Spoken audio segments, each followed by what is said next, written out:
Aholi o'rtasida o'tkazilgan profilaktik tadbirlar, davra suhbatlari, ommaviy axborot vositalari chiqishlari, bundan tashqari maktablarda, jamoat joylarida diktantlar olib, ya'ni o'sha botulizm kasalligining kelib chiqishi va uning oldini olish bo'yicha o'tkazilgan tushuntirish va targ'ibot ishlari o'tkazishga qaramasdan hanuzgacha aholi tomonidan uy sharoitida tayyorlangan konserva mahsulotlarni iste'mol qilish jarayonlari qayd etilmoqda. Hurmatli fuqarolar, siz hech qachon esingizdan chiqarmangki, xonadon sharoitida tayyorlangan konserva mahsuloti siz uchun doim xavfli bo'lgan, ya'ni o'sha eng og'ir turi ovqatdan zaharlanishni, botulizm kasalligi bilan kasallanishga sababchi bo'ladi.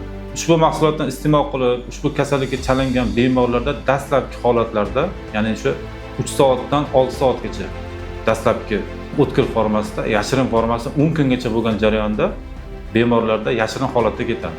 Ya'ni o'sha birinchi bemorlardagi dastlabki klinik holat qayd qilish, ichning suyuq ketishi, haroratning ko'tarilishi, ovqat hazm qilish sohasida og'riqlar paydo bo'ladi. Bundan tashqari bemorlardagi klinik jarayonlarning og'ir o'tishi, ya'ni o'sha bemorlarda ko'rish xiralashishi, ko'ziga jismdan ikkita ko'rinishi, nutqning buzilishi, ya'ni manqalanib gapirish holatlari. Bundan keyin bemorlarni tekis yo'lakka qo'yib harakatlanishni talab qilganimizda chayqalib muvozanatni ushlay olmaslik. Ya'ni o'sha hammasi botulizm kasalligining klinik simptomlari.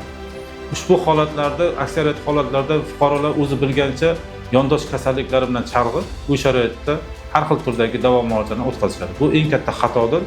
Sizda shu yuqoridagi klinik holatlar paydo bo'ldimi, shoshilinch ravishda tez tibbiy yordamga murojaat qilishlarini so'rab qolamiz.